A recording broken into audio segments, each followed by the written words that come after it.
The moment I saw her, I knew. I had stepped outside the bar for some air, my beer half finished on the counter. The night was thick with the scent of city smoke and spilled liquor. That's when I saw her, Emily, draped over a man I instantly recognized. Jake Carter. Star striker. Womanizer. The kind of guy who didn't care whose wife he was screwing, as long as she was willing. Emily was more than willing. She tossed her blonde curls over her shoulder, laughed that fake, high-pitched laugh she only used when she was trying to impress someone, and ran her manicured fingers over his chest like she'd done to me 1,000 times before. Rage surged through my veins. My knuckles clenched. The sound of my heartbeat roared in my ears. She turned, and our eyes met. A moment of hesitation flickered in her expression, but it was gone just as fast, replaced by something worse. A smirk. I took a step forward, fists shaking. She did the unthinkable. She grabbed Jake's hand and practically purred, "I just have to ride this stallion tonight." My body turned to stone. My mind screamed at me to do something, say something, stop her. Jake looked at me then, as if I was nothing, just some pathetic joke. Like he had already won. That's when I ran. I shoved past a group of people on the sidewalk and bolted toward them. "Emily. If you get in that car, I swear to God, I'll deal with him first. And then I'll come for you." She didn't stop. She didn't even flinch. She just picked up her pace, practically running in her heels. And before she ducked into that sleek black car, she turned back, waved, and said, "Sorry, honey. You can find yourself a hottie too. Bye." The car door slammed shut. The engine roared to life. And just like that, my wife was gone. Jake's car peeled out of the parking lot, leaving behind the stench of burnt rubber and betrayal. I stood frozen on the sidewalk, fists clenched, heart hammering, my entire life crumbling in real time. I kept my promise. And when I struck back, I played for high stakes. I stood there, watching the red taillights disappear into the night, my mind spinning so fast I thought I might black out. A couple of people from the bar had come outside, whispering, stealing glances at me like I was some pathetic loser. Maybe I was. But not for long. My breath came hard and fast. My hands trembled, but not from sadness. No. This wasn't heartbreak. This wasn't grief. This was something far, far worse. A rage so pure it burned cold. I turned on my heel and stormed back inside the bar. My untouched beer sat there, mocking me.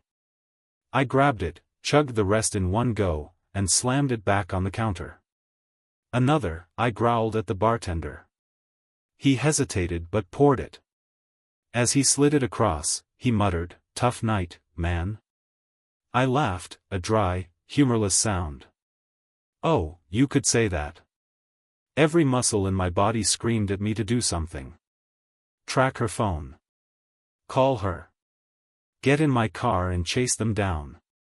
But no. No, that's what a desperate man would do.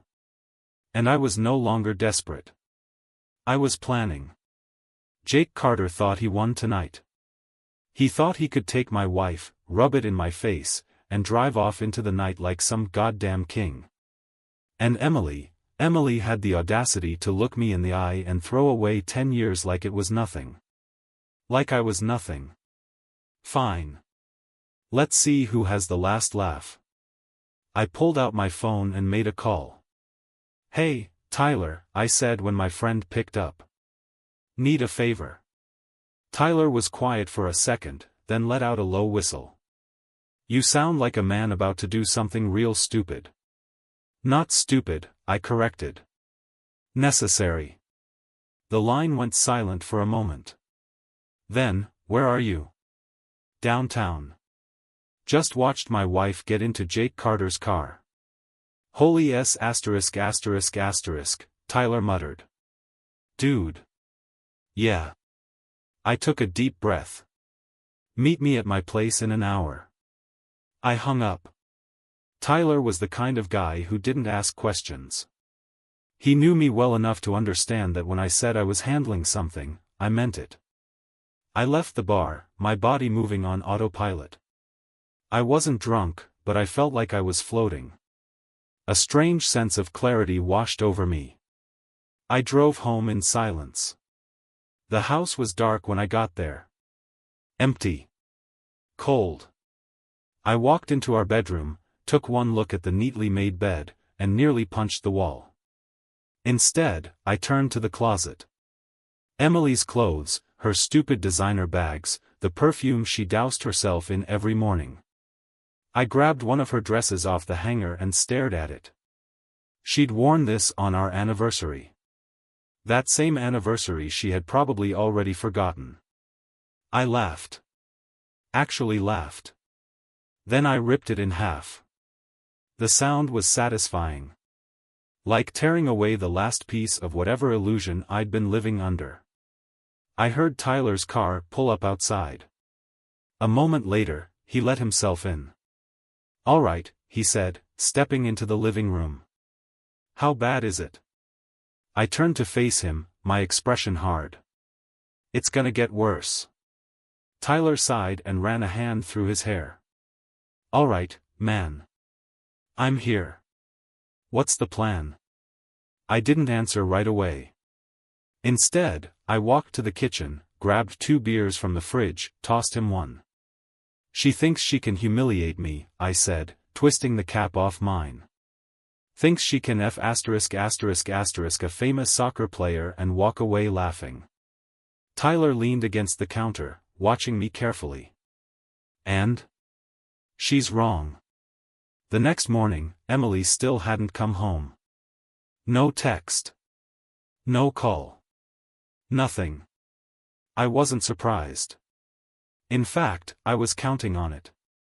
Because while she was busy rolling around in silk sheets, I was busy setting the stage. I called a lawyer. I called the bank. Froze the joint accounts before she could touch a dime. Then I made another call. One to the press. See, Jake Carter had a reputation. The kind that sponsors didn't like. The kind that could ruin careers. And my wife? She was about to become very, very famous. By the time Emily finally waltzed back in, looking smug and wearing a different dress than the one she left in, the storm had already started. She barely made it 3 steps inside before I tossed my phone at her. Her eyes flicked to the screen. A headline. Big. Bold. Brutal. Jake Carter caught in scandal with married woman, exclusive photos inside. Her face drained of color. "What?" "I told you," I said, leaning back against the couch. "If you got in that car, I'd deal with him first." She gawked at me, mouth opening and closing like a fish. "And now," I added, standing up, "it's your turn." Emily's face twisted, her confidence crumbling right in front of me. She gripped my phone like it might change the words on the screen. What did you do?" she hissed, her voice no longer dripping with arrogance. I smirked. "Oh, I just made sure the world knew exactly what you are." She threw the phone at me, missing by a mile. It clattered to the floor. "You psycho," she shrieked. "Do you have any idea what you've done?" "Yeah," I said, stepping closer, watching her back up like a trapped animal. "I made sure Jake Carter's sponsors see what kind of family man he really is. Do you know how much money that guy was set to make next season? Do you know how fast they drop guys with scandals like this?" Her eyes widened, the realization sinking in. "You're lying," she spat. But her voice wavered. I pulled out my second phone and opened the news. "Really?" "Because ESPN picked it up." I tossed the phone onto the coffee table, the article flashing across the screen. "And TMZ. Oh, and his club already made a statement. You want to read it?" She didn't move. "They're considering a suspension," I continued, my voice dripping with mock sympathy. Apparently, public conduct unbecoming of a professional athlete is a big no-no. Who knew? Emily's hands shook. She whirled away from me, gripping her head. You ruined everything. I laughed. A real, deep, satisfied laugh. Oh, sweetheart, I said, walking around the couch, forcing her to look at me. I ruined everything? You got in his car. You let him touch you. You laughed in my face. My voice dropped, cold and sharp. You threw away our marriage like it was a cheap souvenir. She turned on me, eyes wild. You don't get to play the victim. You're just a bitter, pathetic little man who couldn't keep up. You weren't enough for me, and you damn well know it. And there it was. The truth. I nodded slowly, taking in every venomous word. Good, I said. I wanted to hear you say it. Just once. Her lip curled. Oh, please. What did you think? That I'd cry? Beg for forgiveness? She rolled her eyes and crossed her arms. You really think I care if Jake gets dropped from his stupid contract? He's rich. He'll be fine. You sure? I cocked my head. Because from what I hear, his wife isn't taking it so well. The blood drained from Emily's face. I grinned. Oh, you didn't know? I grabbed my phone and pulled up another article. Apparently, she was blindsided. Just like me. And unlike you, she actually has dignity. Guess what she did this morning? Emily just stared. She filed for divorce. I let that hang between us. Half of everything. And let's not forget the sponsors leaving him high and dry. That man you thought was your golden ticket? I let out a whistle. Yeah. He's about to lose millions. Emily's mouth opened, then closed. She stepped back, shaking her head. No. No, he told me. I stepped in close enough to see the fear in her eyes. What did he tell you? That you were special? That he'd take care of you? I laughed softly. Yeah. That's cute. She swallowed hard. You don't know anything. Oh, but I do. I leaned in, my voice barely above a whisper. Because when his wife left him, guess who he called first? Emily blinked rapidly, her breathing uneven. Not you, I said, relishing the way her face fell. No, he was too busy begging her not to take his money. I pulled back, letting her digest that. Pack your stuff, I said, my voice flat. You're done here. Her head snapped up. Excuse me? You heard me. I walked past her, heading to the bedroom. I had the locks changed this morning. You've got 10 minutes to get your things and leave, or I'll throw them on the lawn. She followed me, her heels clicking against the hardwood. You can't just kick me out. Actually, I can, I said, pulling open the closet and grabbing a suitcase. I tossed it onto the bed. And I am. She hesitated, her hands clenching into fists. This isn't over, she whispered. I zipped open the suitcase and started throwing in her clothes. It is for me. She stared at me for a long moment. Then, without another word, she grabbed the suitcase and stormed out. The front door slammed so hard the walls shook. I stood there for a moment, listening to the silence she left behind. Then I exhaled. For the first time in months, I felt free. The silence in the house was deafening. It was a strange kind of quiet, the kind that only comes after a storm rips through and leaves destruction in its wake. I should have felt relief. Should have felt victorious. But instead, I just felt hollow. I walked over to the window and pulled back the curtain. Emily was still outside, standing next to her suitcase, furiously typing on her phone. Probably calling Jake. Probably begging him to pick her up. I smirked. Good luck with that. The thing about men like Jake Carter? They don't do damage control for women like Emily. She was fun until she wasn't. Until she became a liability. And now? Now she was just another problem he had to deal with. She finally looked up, scanning the street, waiting for someone to save her. But no one was coming. I let the curtain fall back into place and turned away. She wasn't my problem anymore. I walked through the house, passing the memories we built together, now nothing more than set decorations in a play that had ended. The framed wedding photo on the wall? Gone. The little notes she used to leave me on the fridge? Crumpled and trashed. I grabbed a bottle of whiskey and poured myself a glass. Sat on the couch. Took a sip. And then the phone rang. I glanced at the screen. Unknown number. I debated letting it go to voicemail, but something told me to pick up. Yeah. Silence on the other end. And then. You're a dead man. The voice was low, dripping with rage. I didn't need to ask who it was. Jake, I said, swirling the whiskey in my glass.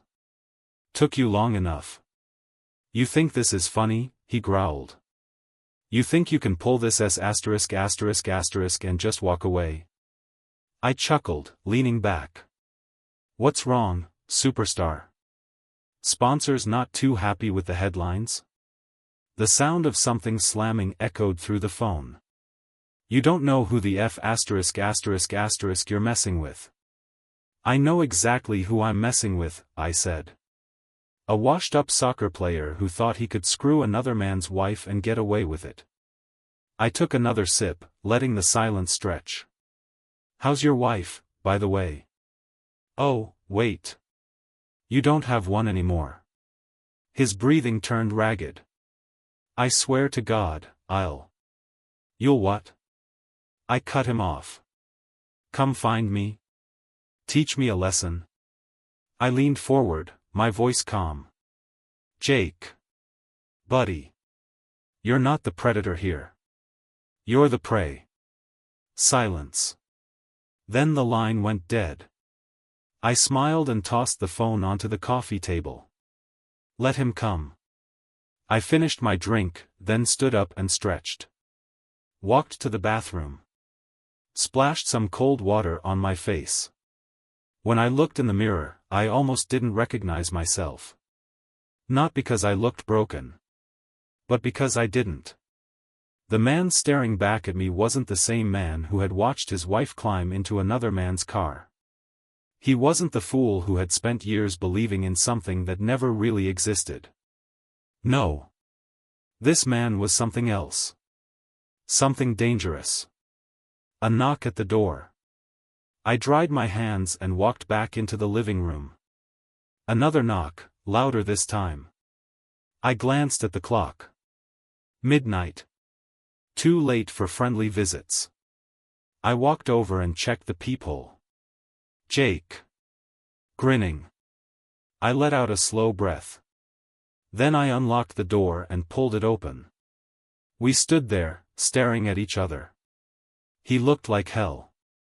Disheveled, shirt wrinkled, a bruise forming under his left eye. Guess his soon-to-be ex-wife didn't take the news well. Nice place, he said, stepping forward. Mind if I come in? I didn't move. I mind a lot of things. He smirked. You think you're real smart, don't you? I crossed my arms. Smarter than you. His jaw tightened. Then, without warning, he swung. I dodged. Barely. His fist skimmed my jaw, and I stumbled back. But I recovered fast. I hit him first. A solid punch to the ribs. Then another. He grunted, doubling over, but he wasn't done. He lunged, tackling me to the ground. We crashed into the coffee table, sending my glass of whiskey flying. The bottle shattered against the floor. He got in a punch. Then another.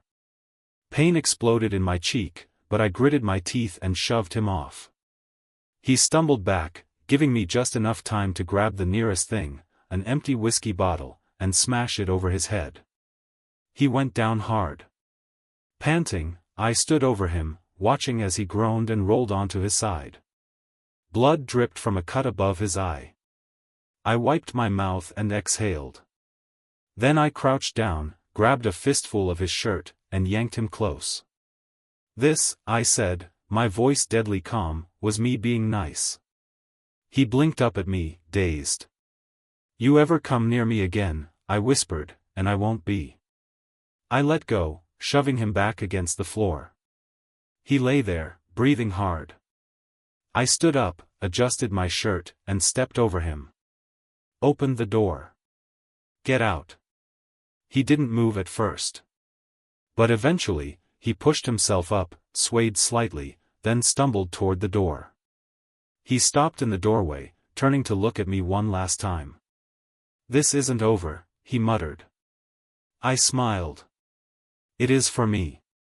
Then I slammed the door in his face. The silence returned. But this time, it felt right. I stood there for a long moment, heart still pounding, adrenaline buzzing under my skin. The room smelled like whiskey and blood. My blood. His blood. Didn't matter. I walked to the bathroom, turned on the light, and looked at myself in the mirror. My lip was split, my jaw already bruising. I pressed a hand to my ribs, tender. Not broken. I smirked. Jake got off easy. I wiped the blood off my face, rinsed my hands, and grabbed a towel. The house was quiet again, but it didn't feel empty. It felt settled. Like it had been holding its breath for months, waiting for something to break. And now it had. I walked back into the living room, stepping over broken glass. The mess could wait. Right now, I just needed air. I grabbed my jacket, opened the door, and stepped outside. The night was cool, the sky a deep shade of black. Across the street, a car idled. Dark windows. No plates.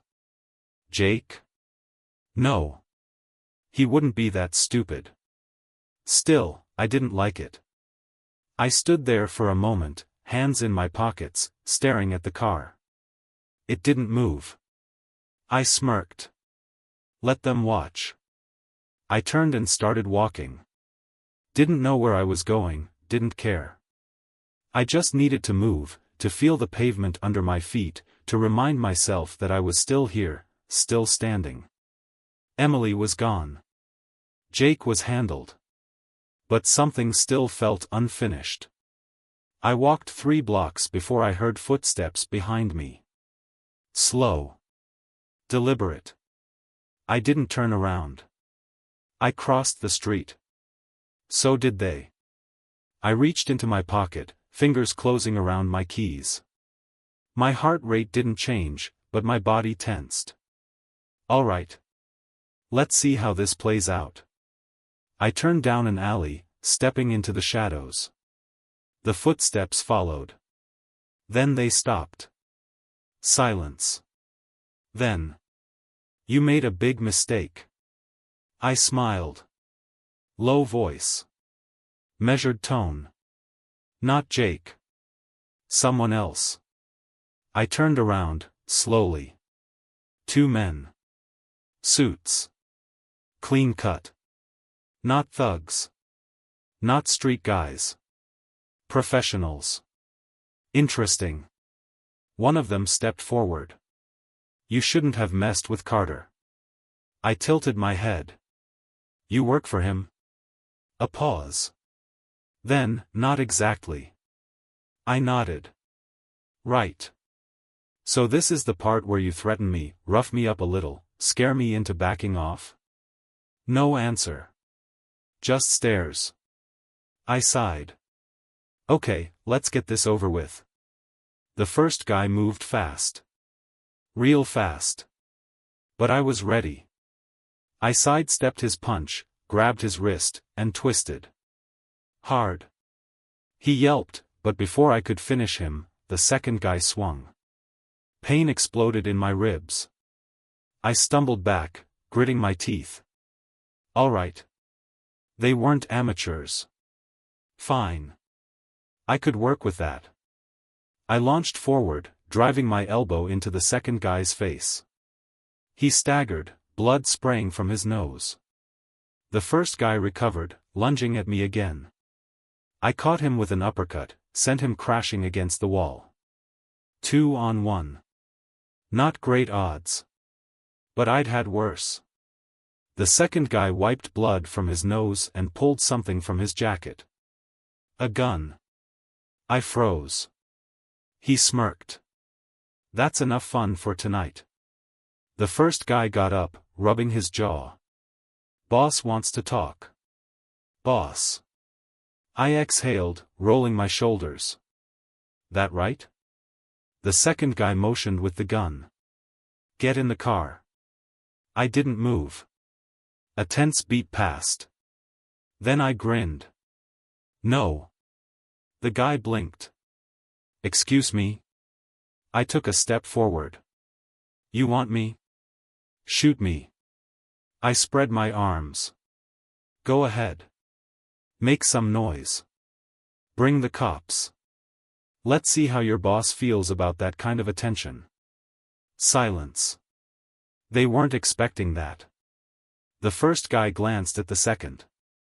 The second hesitated. Then. A voice from the shadows. That won't be necessary. I turned. A man stepped out of the darkness. Older. Expensive suit. Slicked back hair. Eyes that had seen too much. He smiled. You've been making waves. I crossed my arms. You must be the boss. He chuckled. Call me Vincent. I said nothing. Just waited. Vincent took a step closer. I have a proposition for you. I raised an eyebrow. That so? He nodded. You see, Carter's situation has caused some problems. Problems I need solved. I smirked. And let me guess, you think I'm the guy to solve them? Vincent smiled. Smart man. I let that sit for a moment. Then I laughed. Long, slow. And then I stepped closer, looking him dead in the eye. Not interested. Vincent's smile didn't falter. I think you should reconsider. I leaned in, voice low. I think you should off. The air went heavy. His men tensed. But Vincent? He just chuckled. I like you. Then he turned to leave. We'll be in touch. He disappeared into the night. His men followed. I stood there, watching them go. Then I exhaled. Emily. Jake. And now this. Things were just getting started. The city was quiet. Too quiet. I stood under the flickering streetlight, watching Vincent's car disappear into the night. My ribs ached, my lip was swollen, and my fists still stung from the fight. But none of that mattered. Not now. Because I had just turned down an offer from a man who didn't take no for an answer. And that meant one thing. This wasn't over. I walked back to my house, mind racing. The second I stepped inside, I locked the door, grabbed another drink, and sat down. Staring at the wall. Jake was finished. His little fling with Emily had cost him more than he ever expected. He had no wife, no reputation, and no protection. But Vincent? That was a different story. This wasn't just about revenge anymore. This was bigger. I pulled out my phone. Scrolled through my contacts. Found the name I was looking for. Tyler Briggs. Ex-cop. Dirty as they come. But reliable when it mattered. I hit call. A groggy voice answered. Who the hell? I need a favor, I said. Silence. Then a sigh. Jesus, man. It's been years. Yeah, I said. And I wouldn't be calling if this wasn't serious. Another pause. Then, all right. Talk. I exhaled. I need everything you can dig up on Vincent Romano. Briggs whistled. That's a big name. I know. You know he's got half the city in his pocket, right? Yeah, I said. That's why I need you. A long pause. Then, this about Emily? I laughed. Short. Bitter. Not anymore. Another silence. Then Briggs sighed. Fine. I'll see what I can do. But if I go down for this. You won't, I said. Just get me what I need. I hung up. I leaned back, staring at the ceiling. Emily. Jake. Vincent. It all started with a cheating wife. With a simple betrayal. But now? Now I was in something much bigger. And I had a choice. Walk away. Forget it. Start over. Or keep going. Burn it all down. I already knew what I was going to do. I reached for the bottle, poured another drink, and smiled. This wasn't the end. Not yet.